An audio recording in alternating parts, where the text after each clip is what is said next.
I'm going to walk you through step by step how to furr out a wall and hide electrical conduits to make sure we can drywall over them. Come on. All right, so as you can see, guys, here we've got a plethora of wires that have been installed for our new remodel. These are powering our electrical panel, which has been relocated, okay? And you can see it's kind of a mess. We've got stuff hanging all over the place. The goal here today is to build out, okay, or furr out, okay? Superficially, it's not structural in nature, but we need to build out this wall elevation so that our drywall, right, when we install our drywall, it conceals and hides these wires, okay? So very common application in new construction, remodels to do this, to allow for the concealment materials that are coming outside of your wall. So this is just a wall furring kind of 101 application. So first thing we do, guys, around is we got our existing framing. This is a remodel, so we had wall covering on this before, but you can see we've hammered in all the old nails. Okay, we took off what was here before and we cleaned this up. So the first thing you want to do after you get your wires and stuff in is make sure that there's nothing in the way to prevent you from putting on your new materials, okay?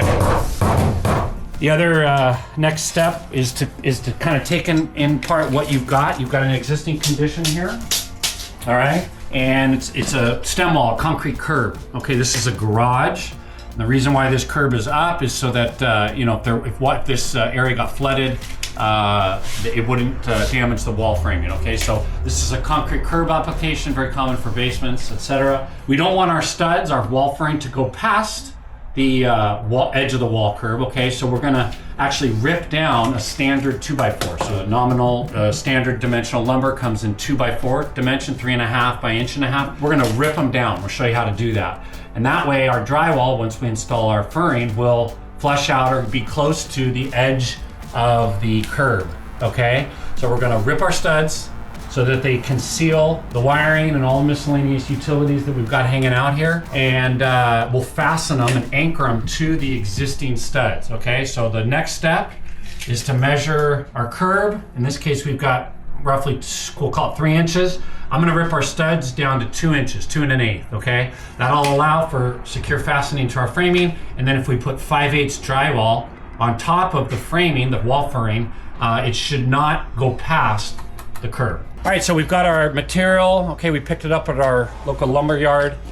These are 2x4 by 8s. Okay, that'll allow for the height that we're looking for as far as you know, covering up the framing there. You can see here I went ahead and marked all these studs, guys, with a pencil. Easiest and fastest way to do this would be to run these through a table saw.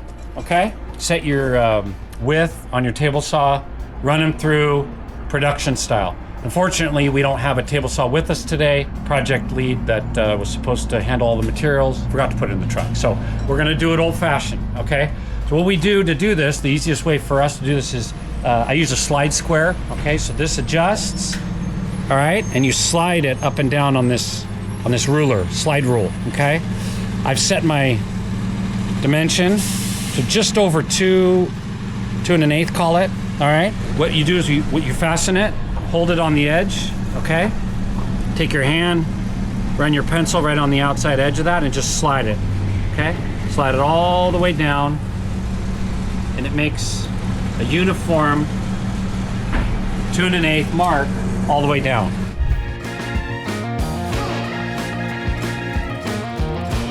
So now that we've scribed all our studs and marked where we're gonna go, I lay them out evenly, okay? And then I set my circular saw depth. Okay, we've showed you this in videos past, but this is an adjustable table, all right? I'm gonna set the depth, so just past the stud thickness itself, just enough to get through it. And then I'll tighten it up, and then I run my circular saw through on every single one, and I'll have an even dimension furring strip for the wall.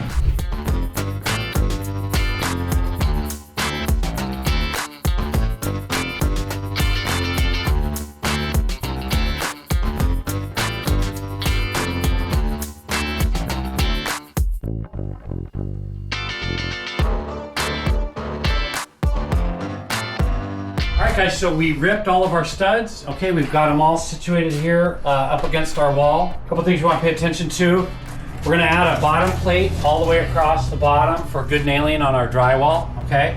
The This is not treated lumber, okay? Pressure treated like this. This is pressure treated. It allows us to be able to attach to concrete. I hold this up, my bottom plate up a little bit off the concrete.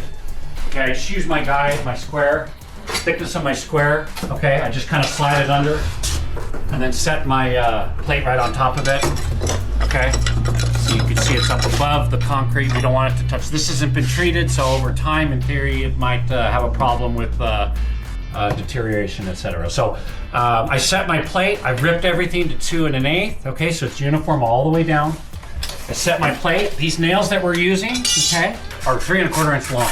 Okay, so they'll be enough. If I nail straight in, they'll go right into the framing sufficiently. Okay, so you can see here, if I nail all the way in, we're gonna get at least 1 inch of nailing there. Okay, so that's good. So we wanna just go ahead and nail directly in. And when we're nailing, we wanna make sure we're nailing straight. We don't wanna tilt the gun in either direction, because if we do, it'll shine out the side. So we just wanna be careful, go slow, take our time. But I've got my plate measured all the way in, and I just fasten it all the way, okay? Keep being careful not to nail into wires, okay? So we want to be real cognizant of where we're at. I've got a pipe here with electrical. I notched around it, okay? So now my bottom plate is set, all right?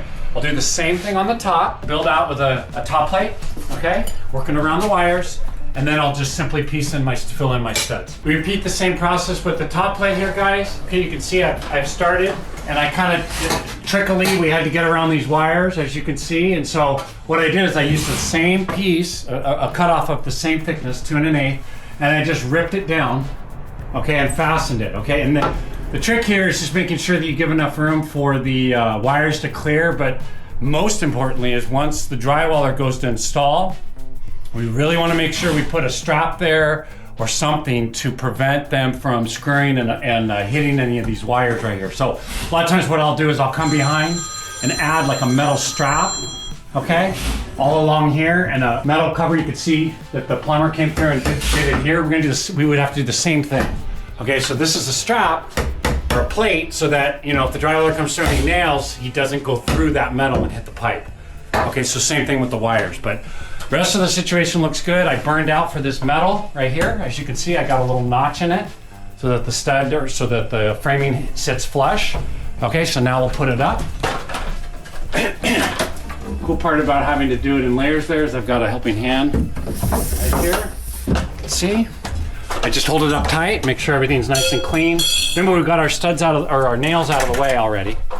Okay, making sure that we nail straight and just fasten. It's that simple. We're creating basically a new wall to allow for the concealment of those materials. All right, so now that we've got our top plate on, guys, you can see now the next step is to fasten our studs, or cut our studs. So I should be able to cut them all the same. Very simple. I just tape them in from the bottom plate that we already installed up to our new top plate. We'll call it 93 7/8. Does not have to be super, super tight. Again, this is just filler framing for our drywall. I'll cut them all in advance and then put them in, and then we should be wrapped up.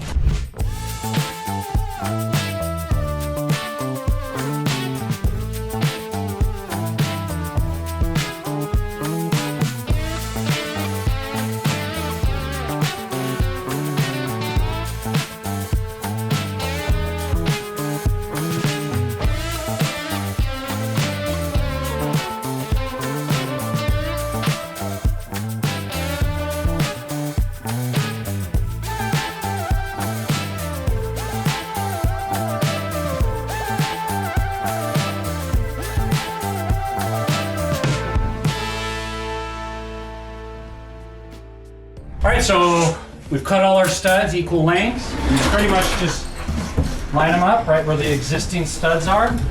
And as you can see, they're just an extension of the stud themselves, okay? So we're furring out or building out the wall. So we've done it at the bottom, we've done it at the top. Now we just work our way down and add one on every single stud, all right?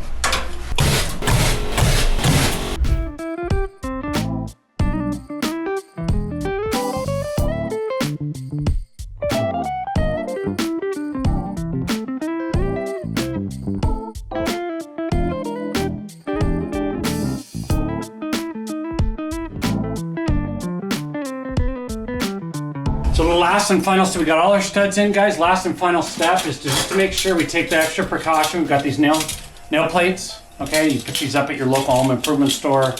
Lowe's, Home Depot have them. And we want to make sure we put them on where there's wires behind so that when the drywallers come to install, they're going to be production minded. They're just going to roll. And we want to make sure if they put a screw in, they don't hit any of these wires, okay? So I'll go through, take the extra minute to just go ahead and protect everything. It's very simple. These plates have a little tooth to them. You kind of just put them in place and nail them up. Very easy. It's a very good thing to do just to make sure that we're not going back later and fixing things. All right, guys, so as you can see, our wall is complete. Okay, everything's been furred out. All of our nail plates have been installed. So yeah, quick, easy way to build out a faux wall to ensure that we bury and hide conduit, electrical, whatever it is you need. So yeah, walk you through step by step again. We measured and got our dimension of our studs that we wanted. We went ahead and ripped them. Okay, we ripped all of them at the same dimension. We fastened and installed our bottom plate. Okay, keeping it up the slab a little bit. We installed our top plate. Okay, and then we went through and just taped in and measured and installed our studs. Okay, fastened everything directly to our existing stud framing for ample support, and fastened some nail plates on to make sure that the drywallers don't damage the wires when they install. So yeah, quick, easy, fast way to build a wall furring 101. Hit the like, hit the subscribe. We'll see you on the next one.